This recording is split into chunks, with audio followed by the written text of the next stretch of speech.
Hej, mit navn er Mathias. Jeg er 23 år, jeg har en gymnasiel baggrund.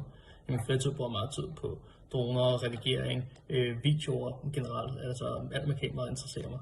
Derfor bruger jeg også en del redigeringsprogrammer som for eksempel Photoshop, Lightroom eller Premiere Pro.